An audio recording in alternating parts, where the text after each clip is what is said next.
Hello दोस्तों, स्वागत है आप सभी का आपका अपना चैनल इस क्लासेज में। दोस्तों, आज का सेशन बहुत ही झकास और बहुत ही इम्पोर्टेंट है, क्योंकि आज का सेशन में हम लोग क्लास 12 हिंदी व्याकरण को देखेंगे। हिंदी व्याकरण में हम लोग समास पर डिस्कशन करेंगे, क्योंकि इस सेशन से मैक्सिमम 5-4 MCQs पूछे जाते हैं समास से। तो दोस्तों, अंत तक बने रहिए, वीडियो को स्किप मत कीजिए। आज का सेशन बहुत ही इंपॉर्टेंट होने वाला है, तो अपने दोस्तों को भी बुला लीजिए ताकि वो लोग भी ये सेशन को देख सकें। तो चलिए इस सेशन को शुरू करते हैं। शुरू करने से पहले आप लोगों ने अभी तक हमारे चैनल सब्सक्राइब नहीं किया है तो प्लीज़ वीडियो को लाइक करें, चैनल को सब्सक्राइब करें और बेल आइकन को दबाने भी अपडेट्स हो सबसे पहले आपके पास पहुंचे। और इस वीडियो को जैसे अपने दोस्तों में शेयर करिए। और चलिए आज के सेशन में हम लोग प्रैक्टिस क्लास करने वाले हैं कि कैसे हम लोग समास को पहचानेंगे। तो चलिए शुरू करते हैं।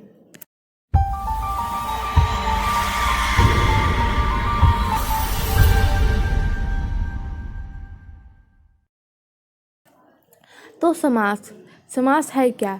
तो समास जो है वह दो शब्दों के मेल से, दो या दो से अत्यधिक शब्दों के मेल से मिलकर बना होता है।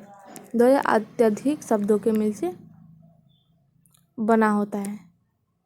समास क्या होता है? दो या दो से अत्यधिक शब्दों के मेल से ही बना होता है। जैसे में एग्जाम्पल में ले सकते हैं, कुछ भी ले सकते हैं। बेकार, तो बे प्लस कार, तो दो या दो से अत्यधिक शब्दों के मेल से बना होता है। तो समास क्या होता है? समास जो होता है दो या अत्यधिक शब्दों के मेल से बना होता है, जो कि आप लोगों को यहाँ पे दिख रहा होगा। दो या अत्यधिक शब्दों के मेल से जो शब्द बनता है, जो वाक्य बनता है, जो वर्ड बनता है, उसे हम लोग क्या बोलते हैं? समास बोलते हैं।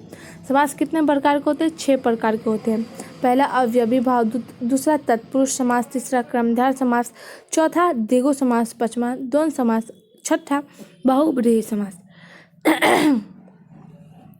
तो चलिए हम लोग बारी बारी देखते हैं कि कौन से समास को कैसे पहचाना जा सकता है।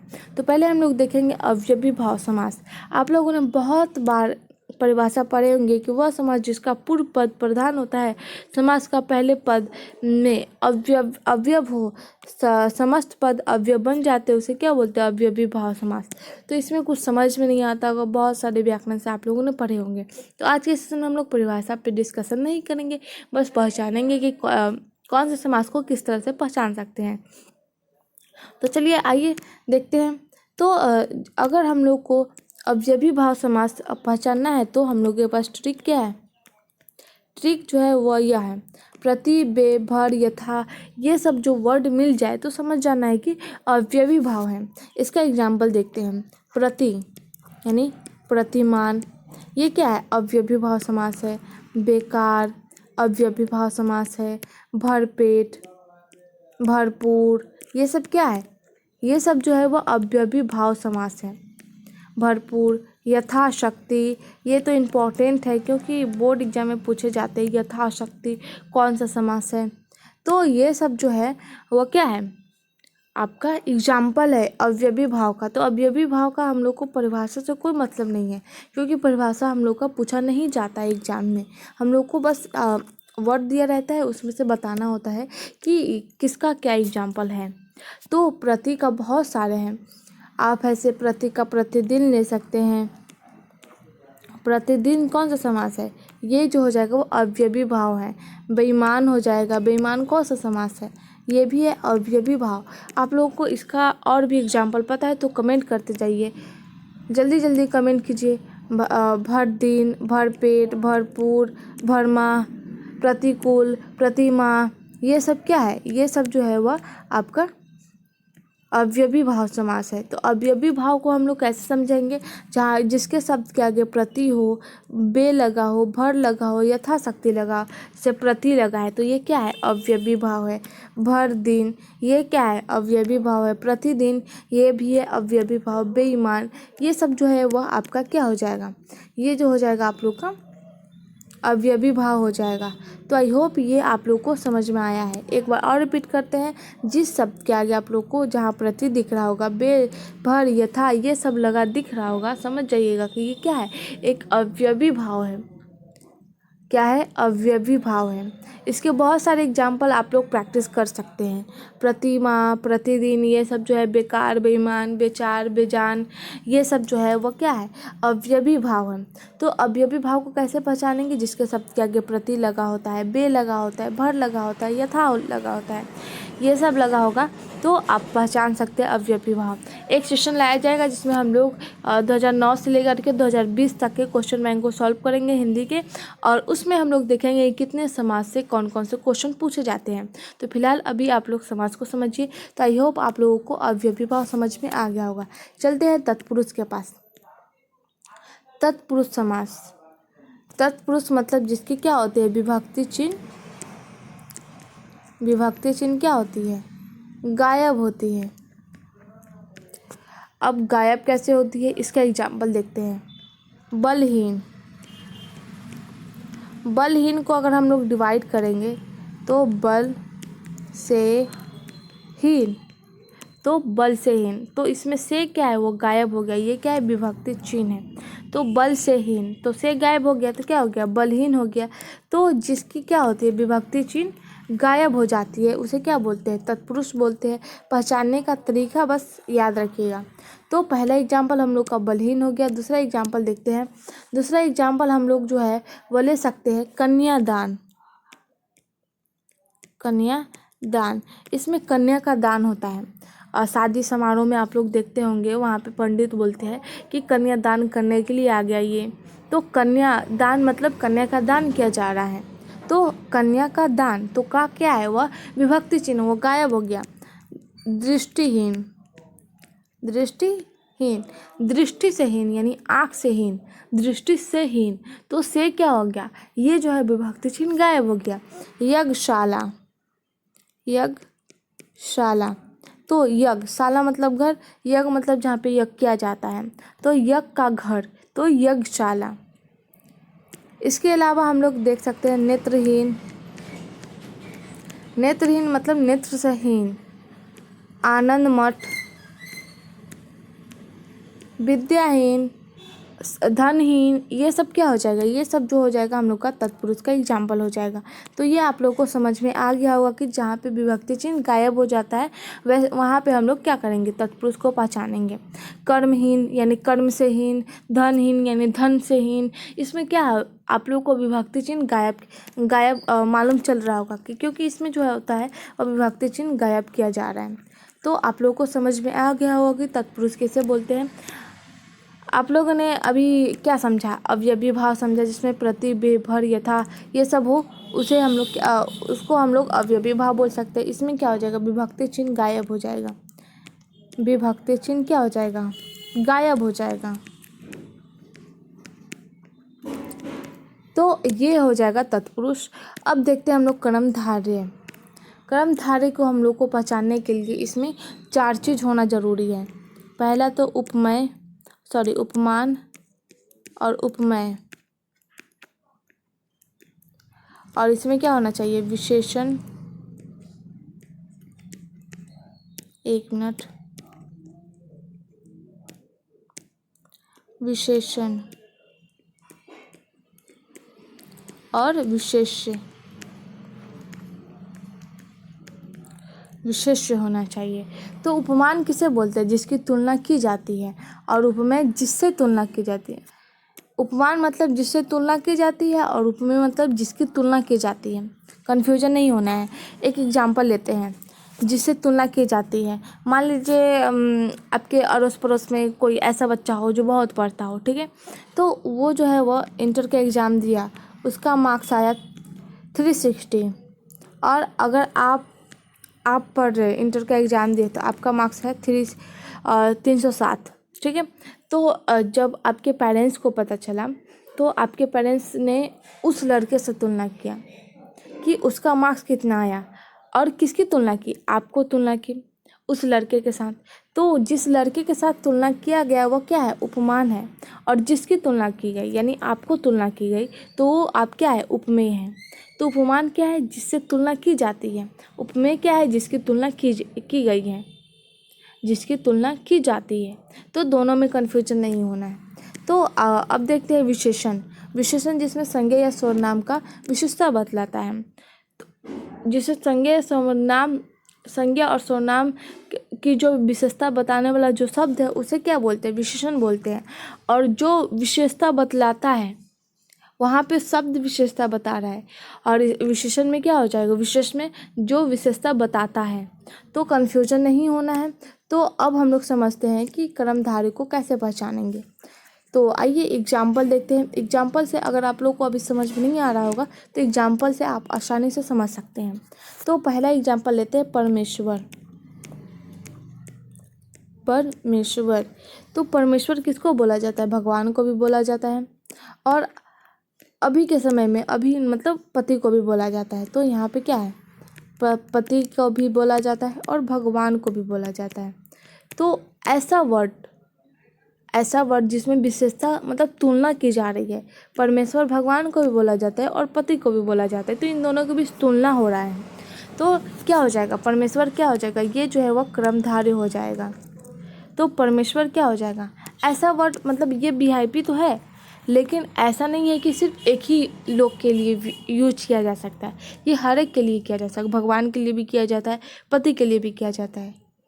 तो आप लोग को समझना है कि कर्मधार वीआईपी है, लेकिन इम्पोर्टेंट्स लोग हैं, नॉट वीआईपी। वीआईपी तो बहुब्रीही लोग हो जाएंगे। तो कर्मधार जो है वो इम्पोर्टेंट लोग है, मतलब ये ईश्वर के लिए भी यूज होता है और पति के लिए भी यूज होता है। दूसरा देखते हैं, शोक सागर। शोक सागर, शोक सागर जो है मतलब ये भी क्या है, कर्मधारय है।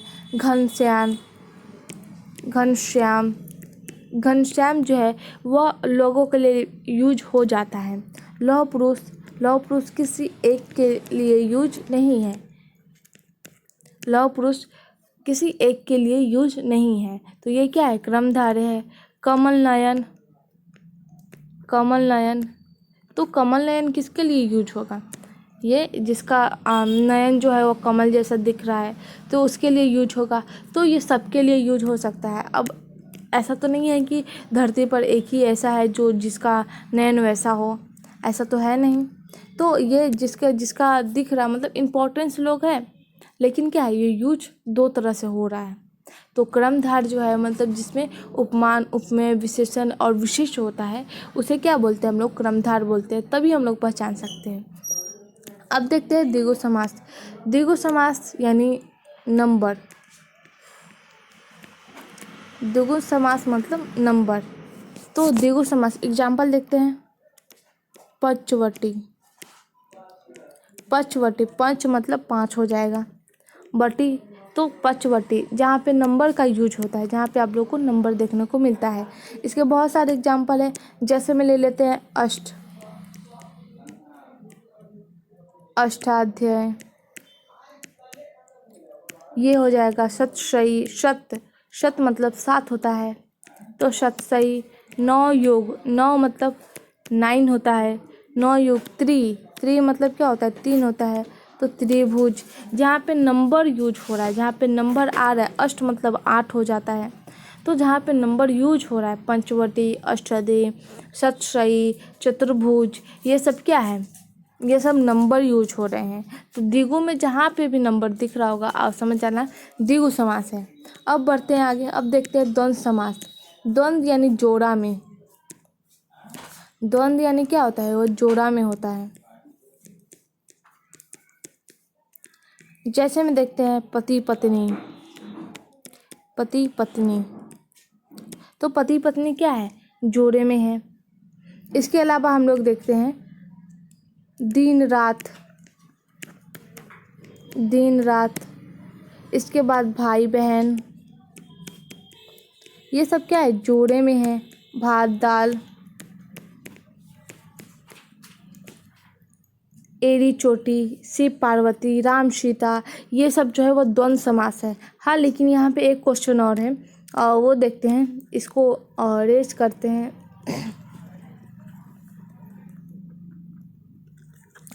तो यहाँ पे जोड़ा में तो है लेकिन दिन दिन नहीं हो सकता, जोड़ा में है लेकिन दिन रात तो हो सकता है।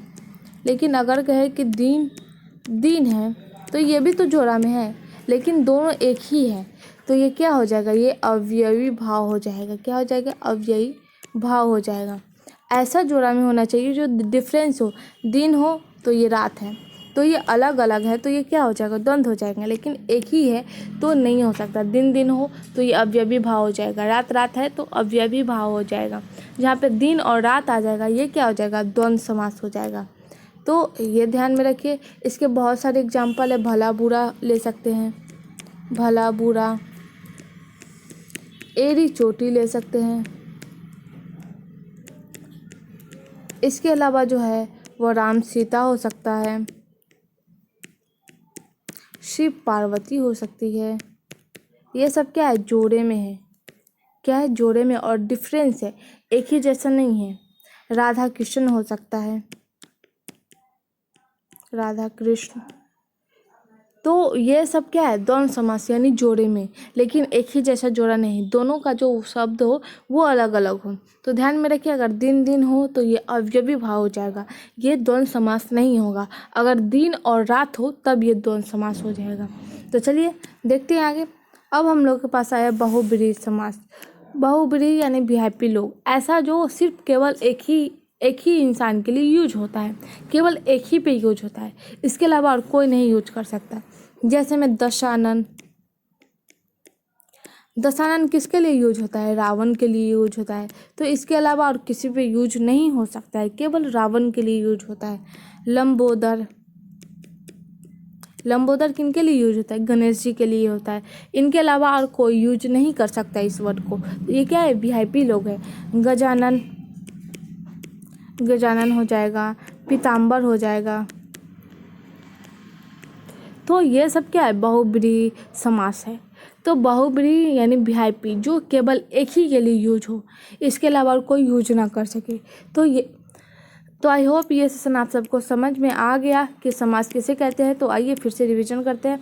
समास दो या दो से अत्यधिक शब्दों के मेल को क्या बोलते हैं, समास बोलते हैं। समास 6 तरह के होते हैं, 6 प्रकार के होते हैं। अव्ययी भाव समास, तत्पुरुष समास, क्रमधारय समास, द्विगु समास, द्वंद्व समास और बहुब्रीहि समास। तो अव्ययी भाव को कैसे पहचानेंगे, जिस शब्द के आगे क्या होता है, यथा, प्रति, ये सब लगा उसे हम लोग अव्ययी भाव को समझ सकते हैं। तत्पुरुष जिसमें विभक्ति चिन्ह गायब रहता है। क्रमधारय इंपॉर्टेंट तो है लेकिन वीआईपी नहीं है। जैसे में क्या हो जाएगा, जैसे में हो जाएगा परमेश्वर, परमेश्वर पति के लिए भी यूज होता है, पत्नी भगवान के लिए भी यूज होता है।